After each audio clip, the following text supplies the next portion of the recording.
మా latest videos కోసం మా ఈ తెలుగు న్యూస్ ఛానల్ సబ్స్క్రైబ్ చేసి గంట సింబల్ యాక్టివేట్ చేసుకోండి.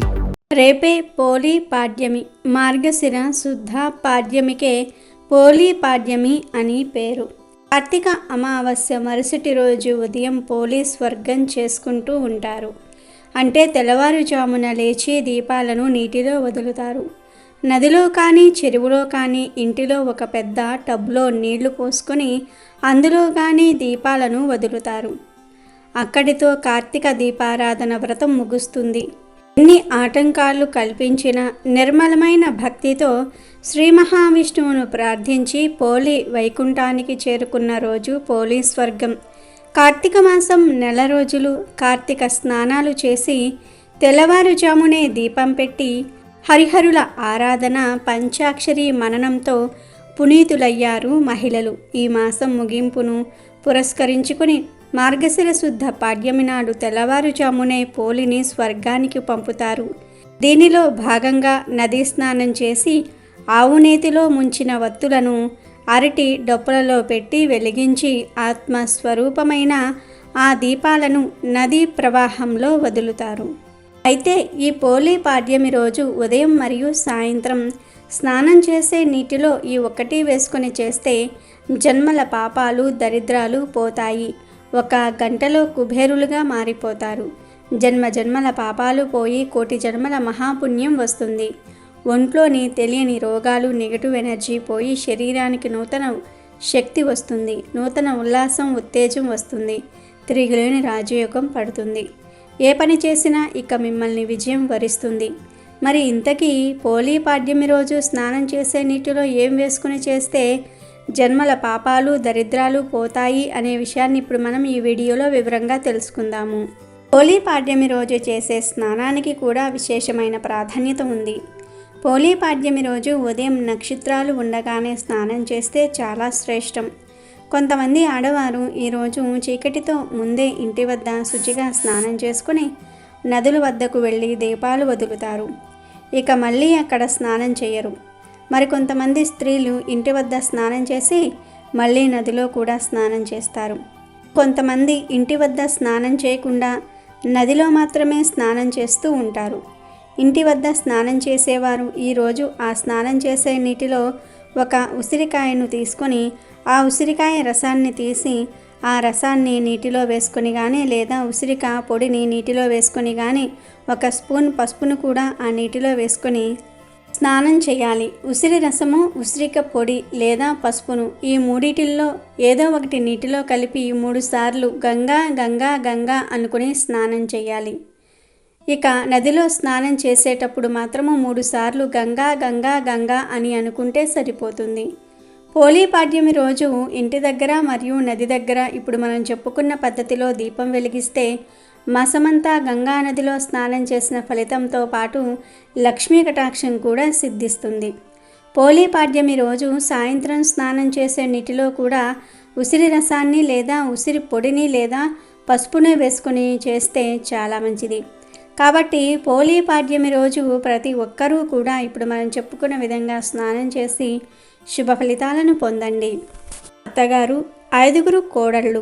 అత్తగారి అహంకారంపై సాగుతుంది పోలీ వృత్తాంతం. దీనిలోని పరమార్థం చూస్తే అహంకారానికి 4 కోడళ్ళు సహకరించి వారు కూడా అజ్ఞానంలో కూరుకుపోవటం ఈ కథలో కనిపిస్తుంది. చిన్న కోడలైన పోలమ్మ పోలి. ఇక కథలోనికి వెళ్తే ఓ మారుమూల గ్రామానికి చెందిన రజక స్త్రీకి 5 కోడళ్ళు ఉండేవాళ్ళు. ఆఖరి కోడలు అయిన పోలమ్మకు చిన్నప్పటి నుంచి దైవభక్తి ఎక్కువ. పెళ్ళైన తర్వాత ఆమె పూజలకు గండిపడింది. పోలమ్మ అత్తకు తాను మహాభక్తురాలిననే గర్వం ఎక్కువ. భక్తురాలు అయిన పోలమ్మ కారణంగా తన పేరు పోతుందని భావించి ఆమెకు ఇంటి పనులు అన్నీ కూడా అప్పగించి ఇంటి వద్దనే ఉంచి మిగతా కోడళ్లను తీసుకుని గుడికి వెళ్ళి వచ్చేది అత్త.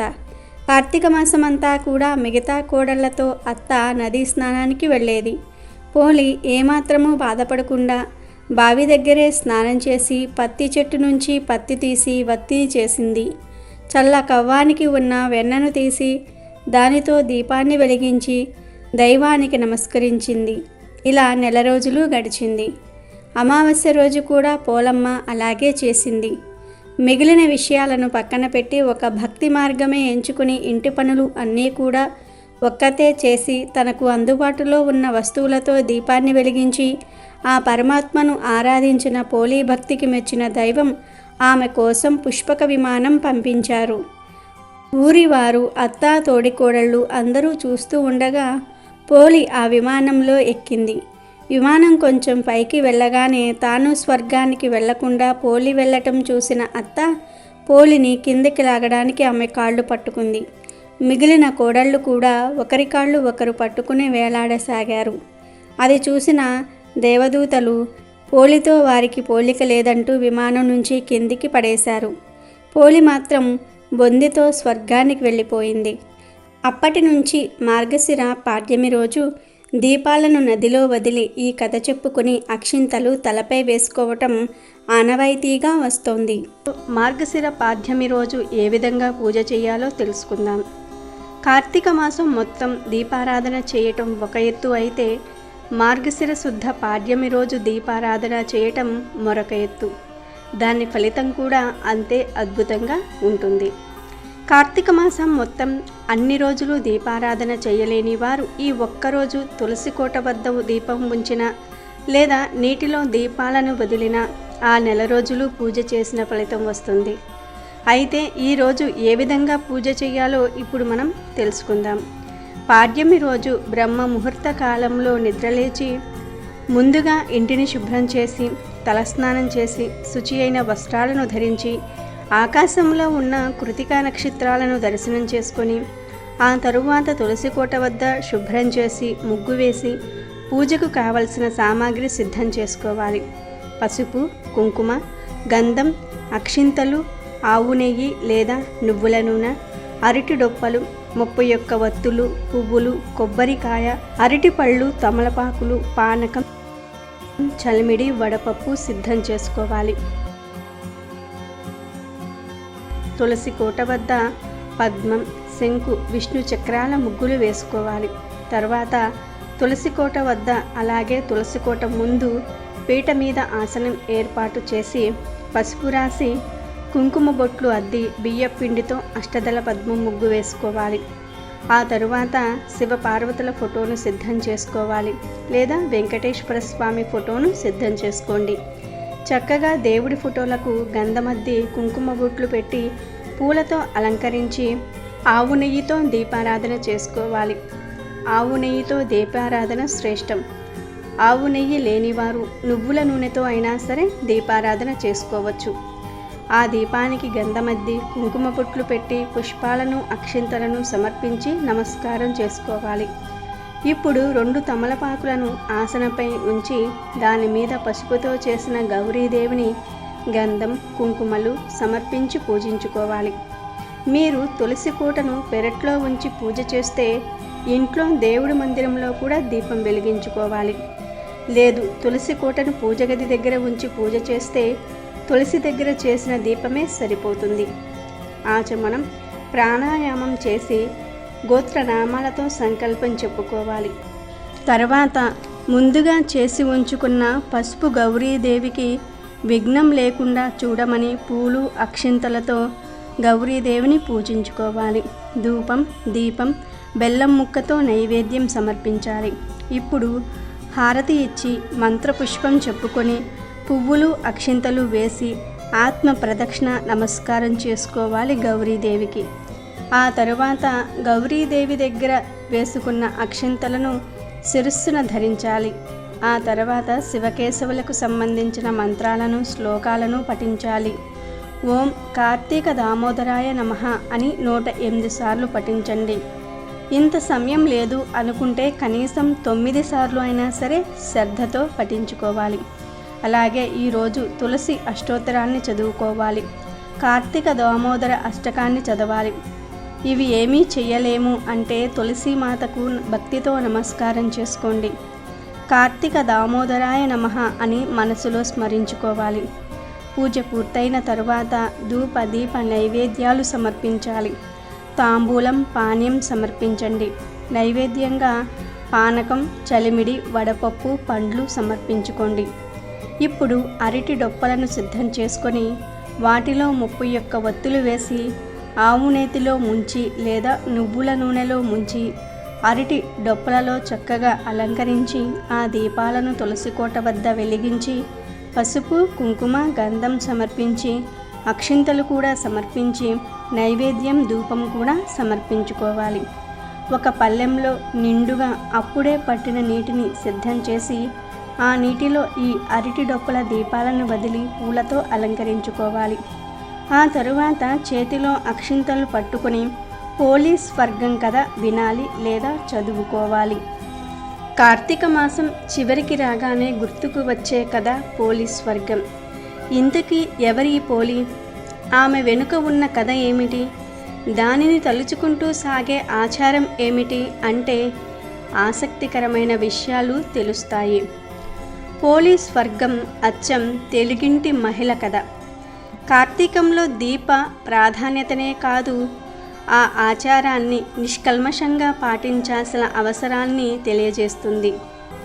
ఈ నేపథ్యంలో తెలుగునాట మహిళలంతా పోలిని తలుచుకుంటూ అమావాస్య రోజు ఉదయాన్నే అరటి డొప్పలలో వత్తులను వెలిగించి నీటిలో వదులుతారు.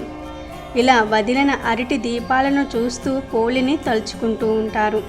కార్తీక మాసంలో ఏ రోజు దీపాన్ని వెలిగించలేకపోయినా ఈ రోజున 30 వత్తులతో దీపం వెలిగించి నీటిలో వదిలితే ఆ మాసమంతా దీపారాధన చేసిన పుణ్యం వస్తుంది. వీలైతే ఈ రోజున బ్రాహ్మణులకు దీపాన్ని లేదా స్వయం పాకాన్ని దానం చేస్తారు. తెలుగువారు ఇటు పోలిని అటు దీపాన్ని కూడా శ్రీ మహాలక్ష్మి రూపంగా భావిస్తూ ఉంటారు. కాబట్టి చాలామంది ఈ పోలి దీపాలను అమావాస్య రోజున కాకుండా మర్నాడు వచ్చే పాడ్యమి రోజున వెలిగిస్తూ ఉంటారు. అందుకే దీన్ని పోలి పాడ్యమి అంటారు. ఇది పోలీస్ వర్గం వివరం. కార్తీకంలో దీపాలను వెలిగిస్తే బొందితో స్వర్గానికి చేరుకుంటామా లేదా అన్న మాట అట్టుంచితే ఆచారాన్ని పాటించాలన్న మనసు ఉన్నప్పుడు మార్గం దానంతటా అదే కనిపిస్తుందని చెప్పటం ఈ కథలోని ఆంతర్యం. భగవంతుని కొలవడానికి కావలసిందే శ్రద్ధ, కానీ ఆడంబరం కాదు. అన్నిటికీ మించి అహంకారంతో సాగే పూజలు ఎందుకు కొరకానివని ఈ కథ హెచ్చరిస్తుంది.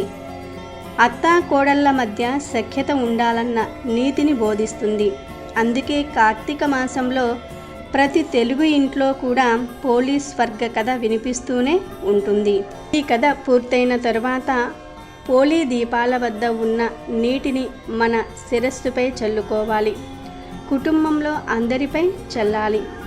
కొబ్బరికాయ కొట్టి దీపాలను నైవేద్యంగా చూపించి హారతి ఇవ్వాలి.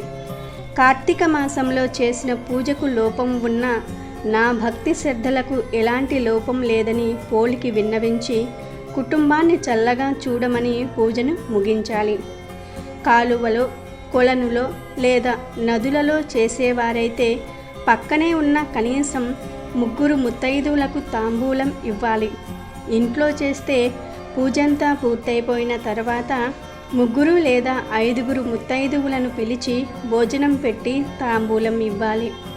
భోజనం పెట్టలేను అంటే తాంబూలమైనా సరే ఇవ్వవచ్చు. పిల్లలు ఉన్నవారైతే వారితో కూడా దీపాలను వదిలించండి లేదా ఆ దీపాలకు నమస్కారం చేసుకోమని చెప్పండి. ముఖ్యంగా పెళ్లి కాని కన్నె పిల్లలు తప్పక ఈ దీపాలను వెలిగించుకోవాలి. అంతా పూర్తయిపోయిన తరువాత బ్రాహ్మణులకు స్వయం పాకం ఇచ్చి కార్తీక మాస వ్రతం పూర్తి చేసుకోండి.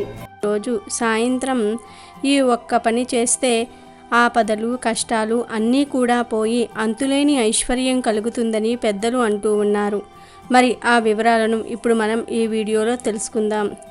జీవితంలో ఆర్థికపరమైన ఇబ్బందులు చాలా ఘోరంగా అనిపిస్తూ ఉంటాయి. ఆపదలు, సమస్యలు, అనారోగ్యాలు కలిగినప్పుడు ఆర్థికపరమైన స్తోమత బాగుంటే మిగతా వాటిని ఎదుర్కొనే ధైర్యం ఉంటుంది. ఆర్థిక బలం లేనప్పుడు మనిషి మరింత బలహీనుడిగా మారిపోతాడు.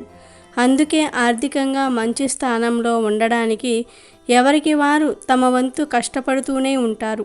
ఆర్థిక ఇబ్బందుల నుండి బయటపడాలంటే తప్పక లక్ష్మీ అనుగ్రహం ఉండాలి. రకరకాల ప్రయత్నాలు చేస్తే గాని అమ్మవారి అనుగ్రహం కలగదు. కొంతమంది సిరుల తల్లి ఆశీర్వాదం కోసం ఎన్నో పూజలు వ్రతాలు చేస్తూ ఉంటారు. మరి కొంతమంది ఆ శ్రీదేవికి ఇష్టమైన వస్తువులు తెచ్చి ఇంట్లో పెట్టుకుంటూ ఉంటారు. ఇంకొంతమంది పండితులను సంప్రదించి పరిహారాలను చేస్తూ ఉంటారు. అయితే రేపు పాడ్యమి రోజు ఆడవారు ఒక చిన్న పరిహారం చేయటం వలన లక్ష్మీదేవి ఇంట్లో తిష్ట వేసుకుని కూర్చుంటుందని పెద్దలు చెప్తూ ఉన్నారు. రేపు ఒక పాడ్యమికే కాకుండా ప్రతి నెల పాడ్యమి రోజు ఈ పరిహారం చేస్తే నెలంతా కలిసి వస్తుంది. సాధారణంగా రామాలయం లేని ఊరు కానీ తులసి మొక్క లేని ఇల్లు కానీ కనిపించదు. తులసి మొక్కను అందరూ అంత పవిత్రంగా పూజిస్తూ ఉంటారు. లక్ష్మీదేవి స్వరూపంగా భావించి ఆరాధిస్తూ విష్ణుమూర్తి పాదాల చెంత ఉంచి తరిస్తూ ఉంటారు. ఒక్క మాటలో చెప్పాలంటే తులసి అనేది మన నిత్య జీవితంలో ఒక భాగం అయిపోయింది. తులసి మొక్క మూలాలలో బ్రహ్మ, మధ్యలో విష్ణువు, చివరిలో శంకరుడు ఉంటారని శాస్త్రాలు చెప్తూ ఉన్నాయి. ఈ కారణంగానే దేవాలయంలో ఇచ్చే తీర్థంలో తులసిని కలుపుతూ ఉంటారు. ఇంట్లో తులసిని పెంచుకుని ఆడవారు పూజించటం వలన అష్టైశ్వర్యాలు కలుగుతాయి. అయితే పాడ్యమి రోజు సాయంత్రం 6 తర్వాత అంటే సూర్యాస్తమయ సమయంలో ప్రత్యేకంగా ఇప్పుడు మనం చెప్పుకోబోయే విధంగా తులసిని పూజిస్తే మాసమంతా కూడా బాగా కలిసి వస్తుందని పెద్దల మాట. ఏమీ లేదు, పాడ్యమి రోజు సాయంత్రం శుచిగా స్నానం చేసుకుని తులసి చెట్టు మొదట్లో పసుపు నీటిని చల్లండి. అక్కడ తడిగా ఉన్న మట్టిని తీసుకుని బొట్టు పెట్టుకోండి. తులసి ముందు బియ్యపిండితో శంకు చక్రాల ముగ్గు వేయండి. ఆ ముగ్గుపై పసుపు కుంకుమలు చల్లండి. ఇప్పుడు ఒక తమలపాకపై ఆవు నెయ్యి దీపం పెట్టి తులసి కవచం చదవండి. ఈ దీపంలో చిటికెడు పసుపు కుంకుమలు వేసి దీర్ఘ సుమంగళి యోగం కలగాలని కోరుకోండి. ఇలా చేయటం వలన లక్ష్మీ అనుగ్రహం మీ వైపే ఉంటుంది. దీర్ఘ సుమంగళి యోగం కలుగుతుంది. విజయలక్ష్మిగా మీ ఇంట్లోని వారందరికీ కీడే విజయాన్ని అమ్మవారే కలిగిస్తారు. అలాగే ఈరోజు సాయంత్రం సూర్యాస్తమయ సమయంలో పూజలు చెయ్యని తులసి చెట్టు నుండి 3 తులసి ఆకులను కోసి ఇంట్లోని ప్రతి ఒక్కరూ కూడా 3 తులసి ఆకులు తింటే సకల సంపదలు సిద్ధిస్తాయి, పనుల్లో విజయం కలుగుతుంది. కావున పాడ్యమి రోజు ప్రతి ఇంట్లోని ఆడవారు తులసి దగ్గర ఈ విధంగా చేసి అఖండ విజయం ఐశ్వర్యాన్ని పొందండి. అమెజాన్లో బెస్ట్ డిస్కౌంట్స్ కోసం వీడియో డిస్క్రిప్షన్లో లింకు ఉంది, చూడండి. అలాగే మా టెలిగ్రామ్ ఛానల్ సబ్స్క్రైబ్ చేసుకోండి.